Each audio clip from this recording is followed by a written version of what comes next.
But first, why your money may not be safe in the bank. Experts are warning of a new banking scam that allows criminals to withdraw cash from your account without you even knowing. The amounts are small and often go unnoticed until they add up to thousands and it's too late. As Rodney Lose reports, every account is vulnerable, but there are ways to protect yourself. I've never used them and I didn't even know that they existed. But there was the transaction. The crims out there, they do go through people's rubbish bins and they do get data for identity theft, and that'd be one of the simplest things to do to start using someone else's bank account. I'm paranoid about it now. According to John Loyble, we all should be. Couldn't understand who that was. And I'd not authorised a direct debit of $80 for anything.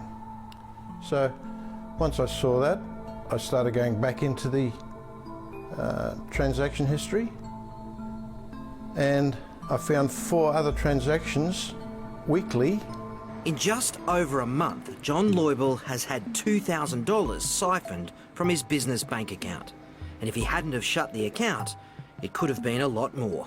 Money could still be deposited into the account, but no one, including myself, can withdraw the money until the investigations have been finalised. And how it was done was so simple. Someone, it appears, started paying their own bills using John's money. To do it, all they needed was his BSB and bank account number.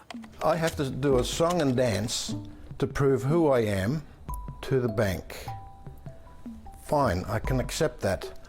But when someone just comes along without doing a song and dance, and they can access the funds, yes, the piss-off value is pretty high. It's so easy. So many businesses publish their bank account details online. We do, our trust accounts online. The Attorney General's bank accounts online. And there's even a story that somebody used the Attorney General's bank account as their own for a direct debit at one stage. Graham Dossel is from MyCRA Lawyers, a firm which specialises in unravelling these kind of problems. He says wrong accounts are debited all the time by mistake, and plenty of times on purpose too. Direct debit makes credit cards look like Fort Knox. At least with a credit card, you've got the account number plus an expiry date plus the 3-digit number on the back. You've got so much more protection, whereas with the BSB and account number, it's just there. There's no real protection in place. How do you protect yourself? You can't, except check your bank account statement regularly. If you've got online access, go and have a look all the time, just see what's come out of the account. John is not even sure how the perpetrator got his account details, but they are on every invoice he sends out.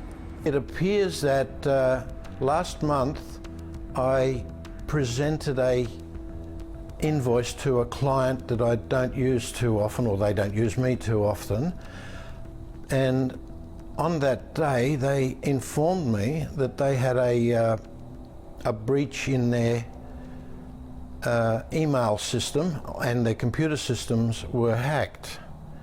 That was the same day as the first transaction. But John has even greater concerns based on the name associated with the withdrawals and the destination some of the money was headed to. He's not sure what he was funding. I cherish my freedom. I do not want to be tapped on the shoulder by the federal police to say, please explain, why are you funding this particular fellow? But right now he has the problem of getting the money that's in his locked bank account. Because that account's been closed or frozen, I now have to go through and inform all my creditors that do automatic transfers that we now have to change the bank account number. And when he hands out his BSB and account number, he just hopes it doesn't end up in the wrong hands again. Damn paranoid about everything now. I want to take all the money out of the bank and stick it under my mattress.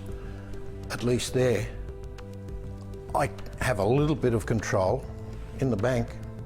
What control do I have from anyone deciding that they want to do an automatic direct debit out of my account?